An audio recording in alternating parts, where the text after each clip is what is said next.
have these two. I've done two different offsets. One's a 3/8 and one's a 5/8. And can everybody see over? Okay. And what these are only offset on the foot end. And you can see the difference in the size down at the foot. This is the 5/8 and this is the 3/8. Those are not magic numbers, by the way. It's just what fit on these particular legs while it was still inside there. Then these two, once again, they're offset, but they're just straight through. This is the 3/8 and this is the 5/8. So that lets you know how much just 1/8 of an inch, 2/8 of an quarter inch difference makes. So, and when you're turning these, what you're looking for is you get a big shadow as this thing's rotating around, and you eliminate all the shadow, and then when you get to this point, if you do, this ends up nice and rounded here as it matches the other surfaces. Okay, how did I manage that?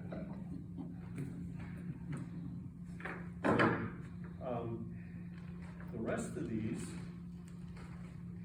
are where I did an offset on one side and then the reverse offset on the other side. Once again, the 5/8 skinnier and the 3/8.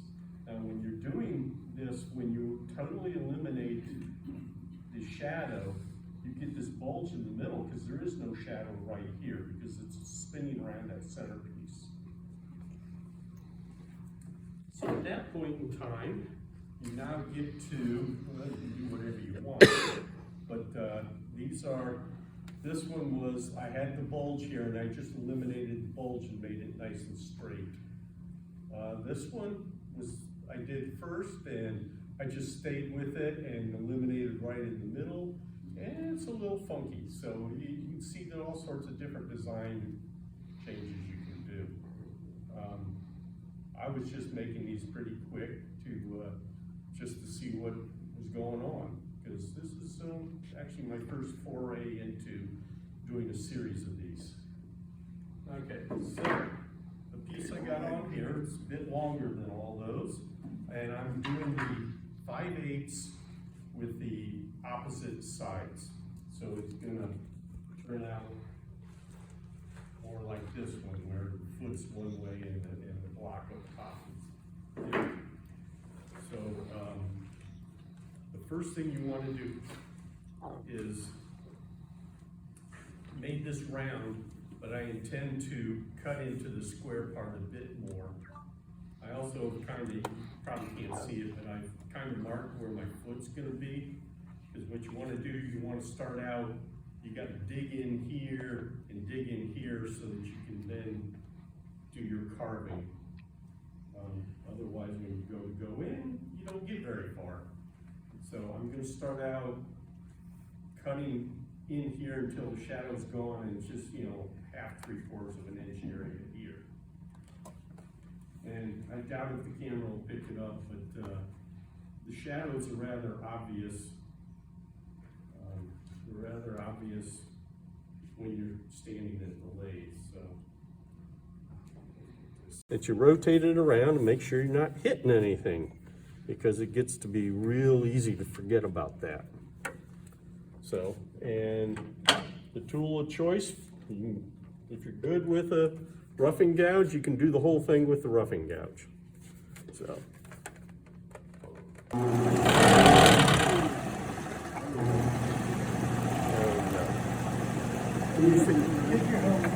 Yeah. We got a nice shadow going here, so I don't know if you can see that, but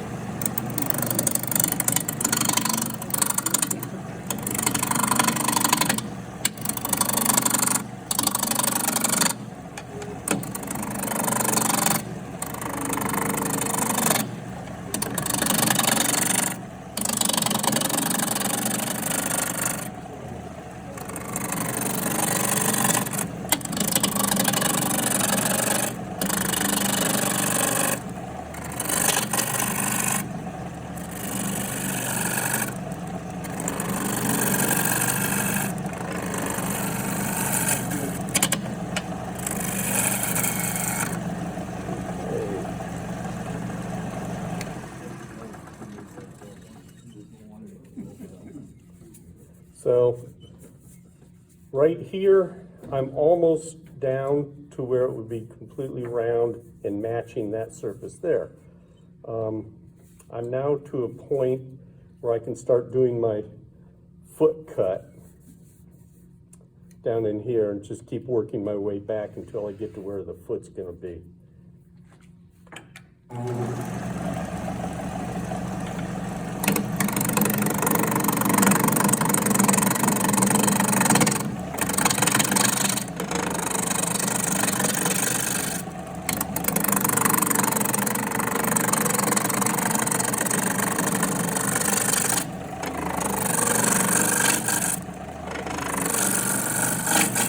Thank you.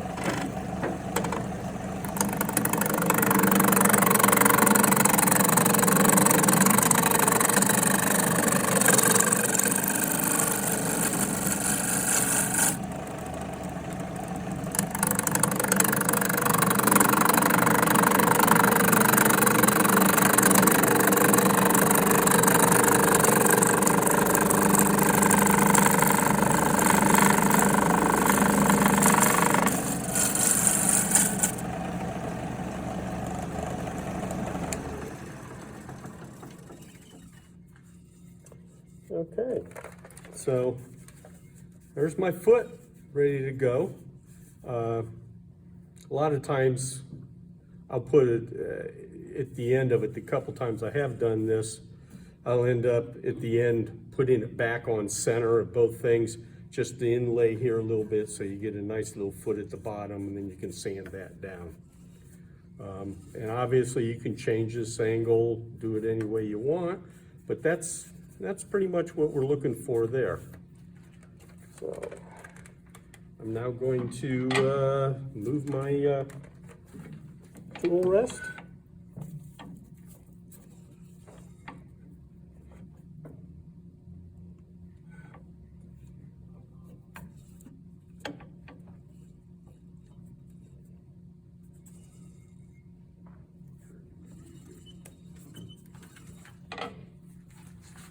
Stand out of the way.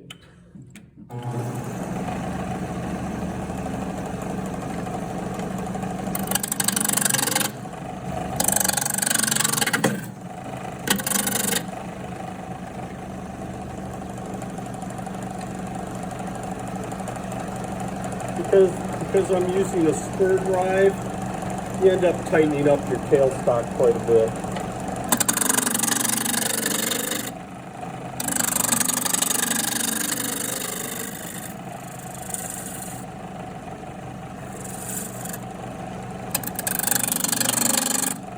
Right here in the middle, you know, there's no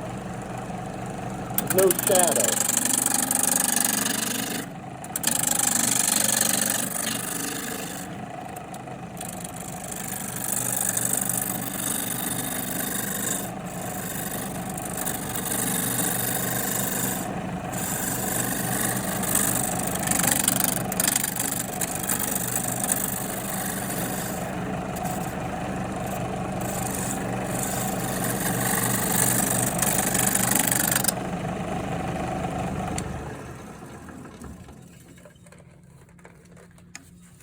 So that quickly, I basically got this down. I could do a little bit thinner, but basically got this down to the bottom half.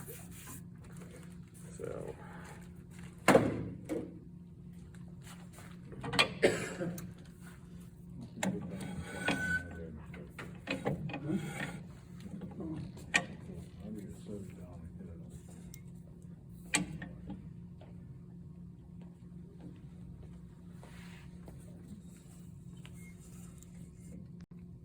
Getting there again. Okay.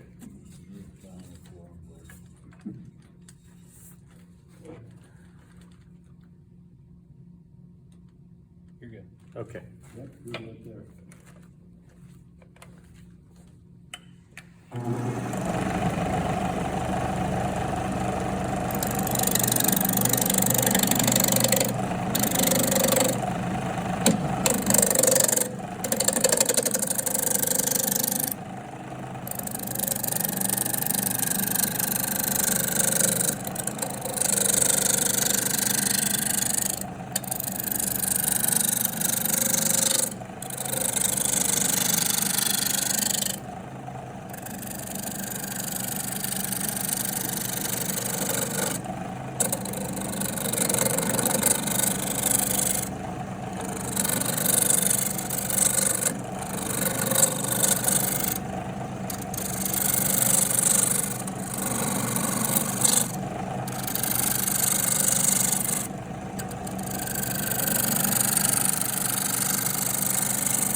Okay, so, and when I'm doing these, I actually am stopping the lathe this often.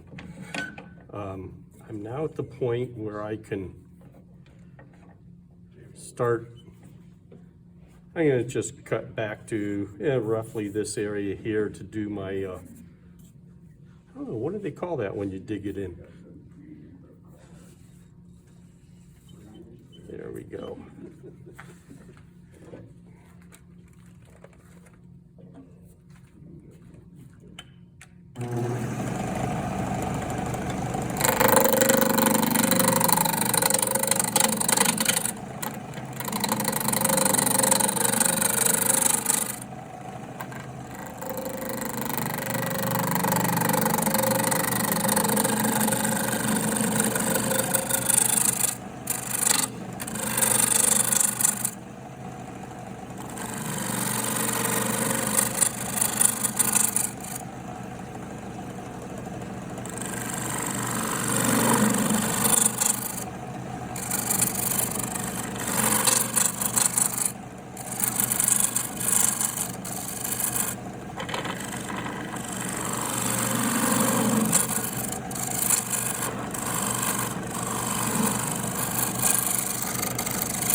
So what I've done is cut this down till I'm not seeing any shadow anymore.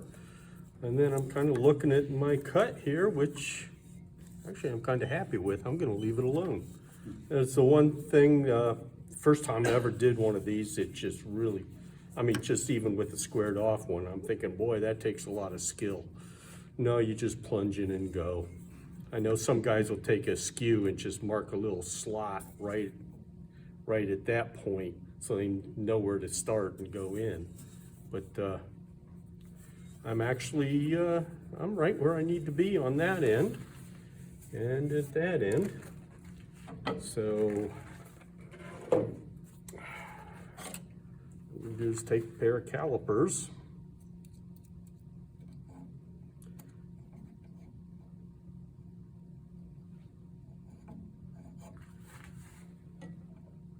And they're pretty close.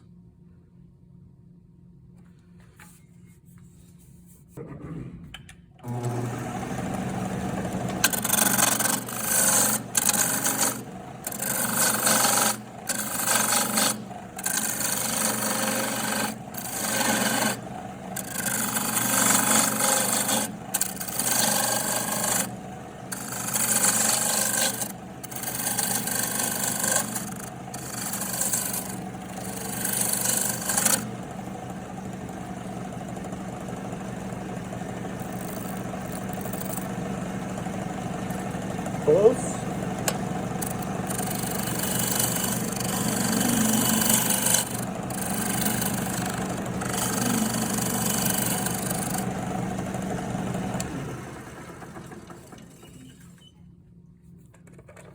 I've never gotten good at doing the calipers on the thing. Actually, I've never even bothered around these.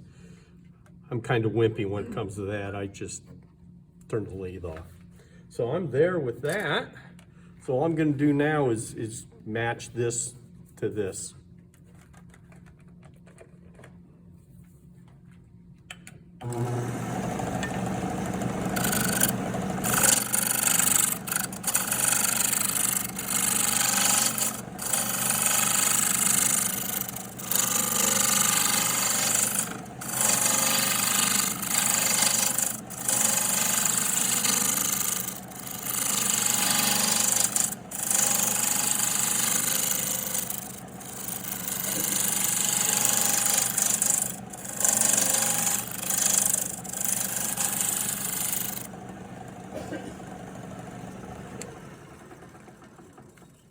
Now, if you ever wanted to do any beads or anything like that, this would be the time to do it. You can do a bead in there and keep going, but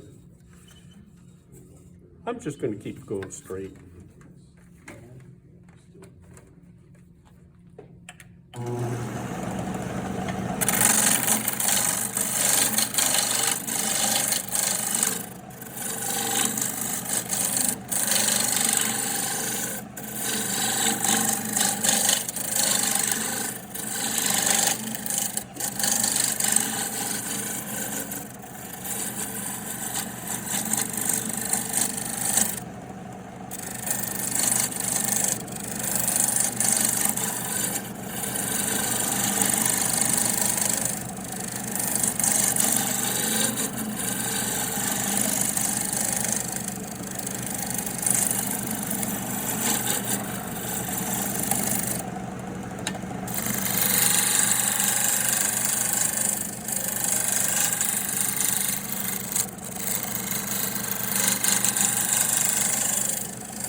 And this does get you a little bit away from your tool rest, but it's not a bowl, so you're not going cross grain.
Not bad.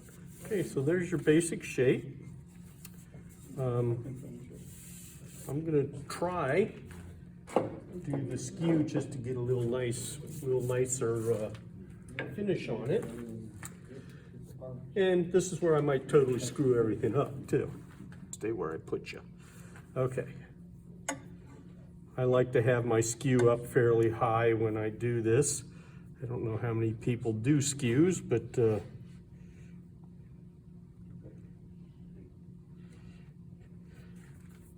I actually got a decent surface with the roughing gouge. I sharpened it before I came, so that, you know.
Got about 1.5 inches to do down there, and then I'm done with this.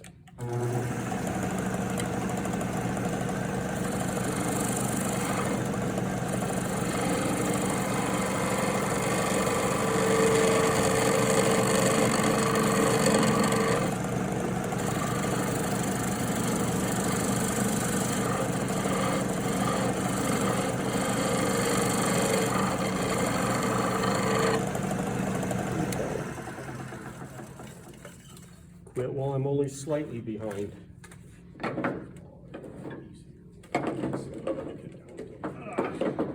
Stay.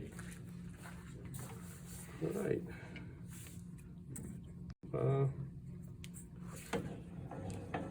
Obviously, you could sand it and do a few other things, but